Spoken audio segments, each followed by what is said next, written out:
The aspirants are also required to fulfill other requirements as listed in the Presidential Elections Act and the guidelines issued by the Electoral Commission in order to be successfully nominated. These include the nomination paper in triplicate, declaration by candidates on consent to nomination, proof of minimum formal education of advanced level standard or its equivalent, proof of registration as a voter for the candidate or the aspirant and the proposer as well as the seconder, 3 recent postcard size photographs of the proposed candidate, proof of compliance with section 10 subsection 1 and 1B and 3 of the Presidential Elections Act with regard to the number of supporters from 2/3 of the districts of the country. Then certificate of compliance issued by the Electoral Commission. Once we have certified that you have complied with the numbers required from the relevant districts in the country, we issue the certificate of compliance. Proof of payment of a non-refundable nomination fee of 20 million Uganda shillings. If you are an independent candidate, you select a symbol from among those provided by the Electoral Commission. Then the aspirant or candidate will also be required to appoint an official agent. The aspirants are urged to bring along a proposed campaign schedule with a starting date of 29th September this year to facilitate the smooth harmonization after the nomination exercise. Access to the nomination venue shall be accessed by only persons who have been invited and accredited to participate in or observe the exercise. Further to the above, an aspirant shall be allowed into this nomination venue accompanied by not more than 20 persons, including the aspirant himself or herself. The particulars of persons accompanying the aspirant shall be submitted to the Commission in advance. An aspiring candidate will only use 2 vehicles for purposes of his or her nomination, and each vehicle should not carry more than 10 persons, the driver inclusive. Each of these vehicles shall bear a police sticker. The Commission strongly warns aspirants from mobilizing hundreds of supporters to accompany them to and from the nomination venue, as processions are not permitted along public roads during this exercise. For the avoidance of doubt, the incumbent president, who is also an aspirant, shall use such facilities as are ordinarily attached to his office, and this is in line with Section 28, subsection 2 of the Presidential Elections Act that permits him to utilize the facilities attached to his office even though he is a candidate. The Uganda Police Force, I believe, has already published the arrangements for traffic flow along the routes leading and from the Electoral Commission nomination grounds here and the vicinity as per the traffic guidelines. We have here the, I think, in charge of the traffic police and also their spokesperson. He will highlight more on these traffic guidelines. Upon successful nomination, candidates who wish to meet with their supporters to launch their manifestos are advised to organize and conduct such meetings in full compliance with the traffic regulations and laws governing public assemblies. The Commission, but I want to emphasize, these meetings for launch of manifestos are not part of the EC program. For us, the EC program with these nominated candidates begins on the 29th of September when they're expected to go on the campaign trail, whereupon the guidelines governing those campaigns will be put into play. But before that, they'll be required to harmonize their campaign schedules altogether so that they know who will be in what part of the country on a particular or specific date. The Commission has designed a program that will facilitate swift conduct of the nomination exercise, given that the bulk of nomination documents, that is, the list of supporters, have already been verified in advance. I want you to note that aspiring candidates will be required to be physically present and submit all the requisite documents for verification. The Commission will, after scrutiny and upon satisfaction that the requirements have been made or fulfilled, declare the aspirant duly nominated. The nominated candidate will then briefly address the public through the media at the media center or point that is to be set up here at the nomination venue. Thereafter, the Electoral Commission will hand over the security vehicle and security personnel to each candidate who have been nominated. In conclusion, the Electoral Commission calls upon all aspirants, their agents, and supporters to follow the guidelines that have been issued for this nomination exercise. This will enable the Commission to conduct the exercise in an orderly, peaceful, and safe manner for each one of us, those who are here and those who will not be here. I thank you for listening to me.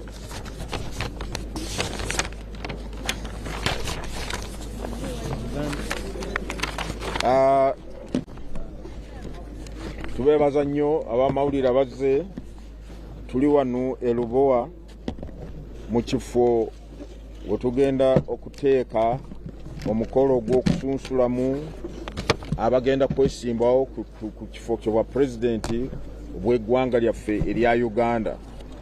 Nga bwe twategeeza eggwanga nti olunaku lw'enkya ennaku 23 n'olunaku lw'okusatu nga ennaku 24 mwezi guno mu kifo kino abo bonna banaaba batuukiriza obukwakulizo obwa emikono obw'abawagizi 100 okuva mu disitulikiti 98 eza Uganda ne tubawa olupapula olukakasa nti bamaze okutuukiriza akakwakulizako bajja kujja wano tubasunsulemu bw'anaaba batuukiriza ebisigadde bafuukire ddala ba candidate abeesimbyewo ku kifo ky'obwa pulezidenti.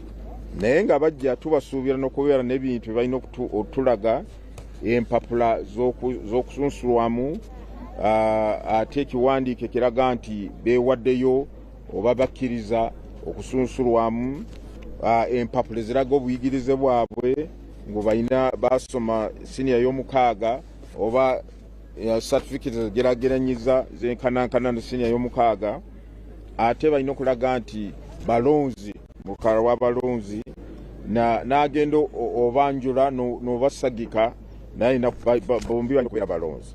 Balina okuleeta obufaananyi busatu ebifaananyi bwabwe busatu n'ebirala balina okulaga nti basasudde omutemwa oba nomination fee obukadde 20 mu banka.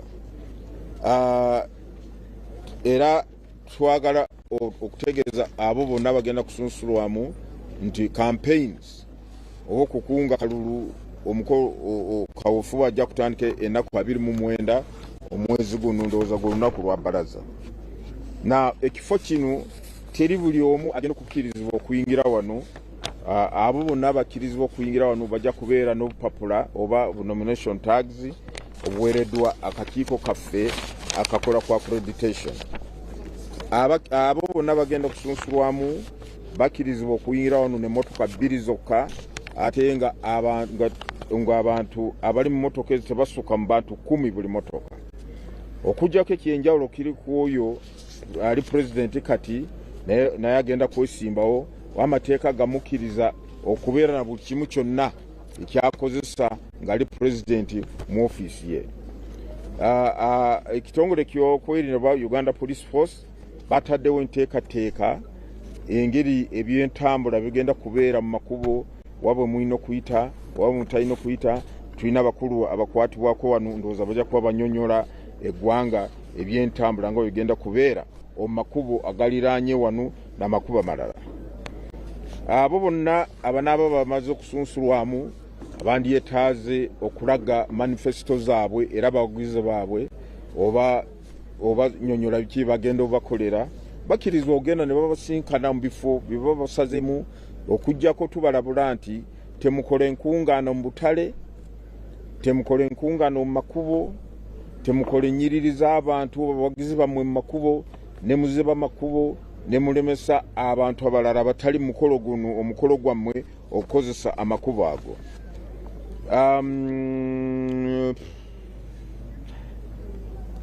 Yes, abo bonna bagenda kusunsulwamu bajja kwetaagisa bo kennyini okubeera wano n'abo ng'abakkiriza b'amateeka agenda omuwanjula n'agenda omusemba okubeera wano nga bwe ngambye buli candidate buli aspirant asuubira okubeera n'abantu abatasuka mu 20 mu kifo kino.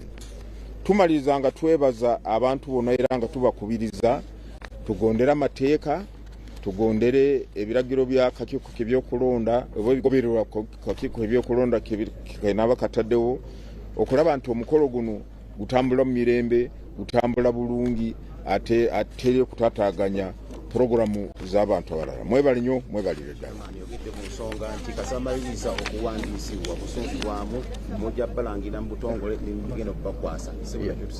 Mpozi n'omuwendo gw'abo abatuukiriza obusaanyizo by'akakiiko.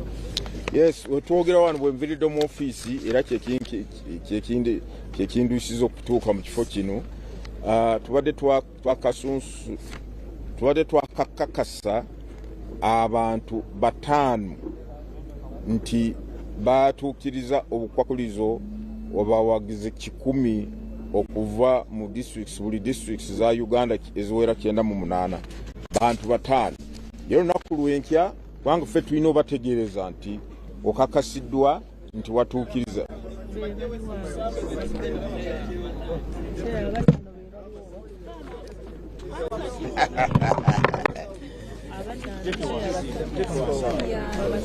Abantu 5 jala bategeeza nti wetukidde wano nyabadde nyakasayini ngo nyakasaako mukono ku certificate 5 ezikakasa nti gundi otuukiriza abawagizi 10 okuva mu district 48 za Uganda buli district abawagizi 10 akakwakulizo katuukiriza.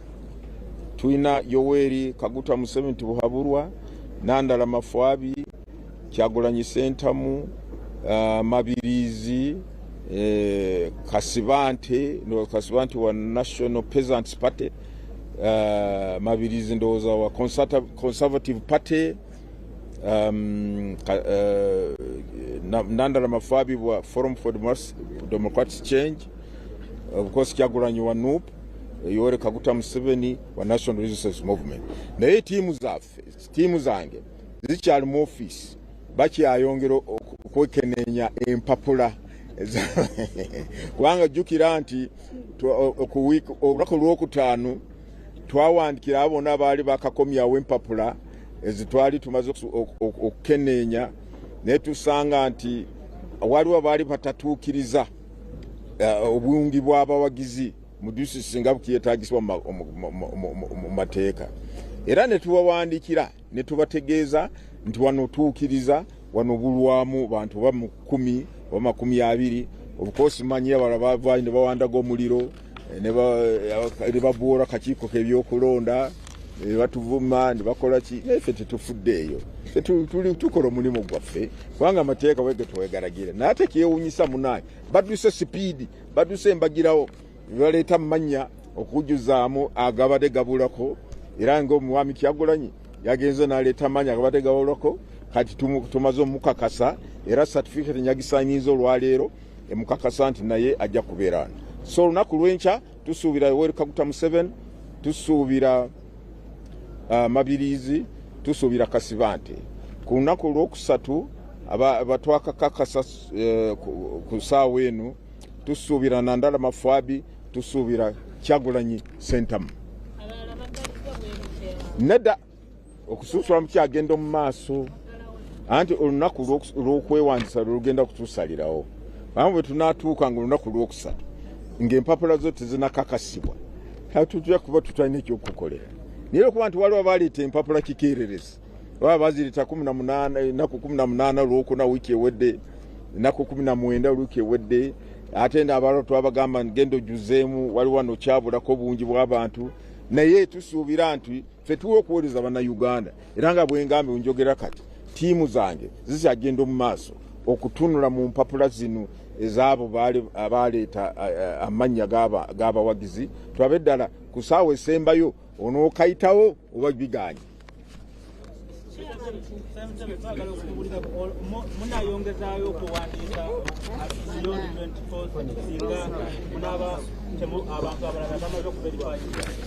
Ekisobola kiddamu kati kubanga kinaasinziira ku bungi bw'abantu abanaaba bamaze okukakasibwa nti bakkirizibwa okujja mu kifo kino okusunsulwamu ng'aba candidates. Naye kati bwe twogera kati enamba gye tulina y'abantu 5 tusobola ogikolako mu nnaku 2 ne tugimala bulungi.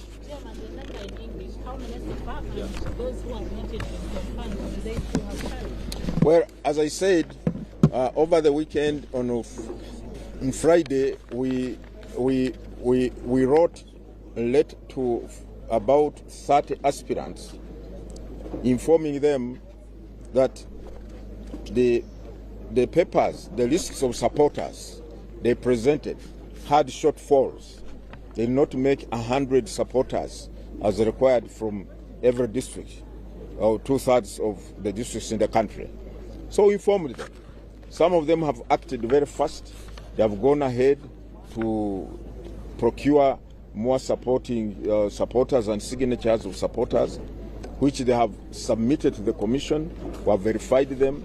One of them, I think, is Kyagulanyi, who was one of the people whom we informed that you have not fulfilled the required number. He has since submitted the additional number supporters who have verified him, and is set to be nominated on Wednesday. Now, the process has not closed. My team in EC is still working, verifying these signatures or supporters for those who have submitted. Well, if there are many more, we shall clear them and inform the country. And I hope and believe we shall be able to handle them for nomination. Well, because really we cannot keep on, we cannot extend and extend and extend. The law says talks of 2 days, talks of 2 days. But assuming the left numbers are more than what we can handle on the last day, the commission will sit and take an appropriate decision and inform the country. I don't want to go into that area now because that would be purely speculation.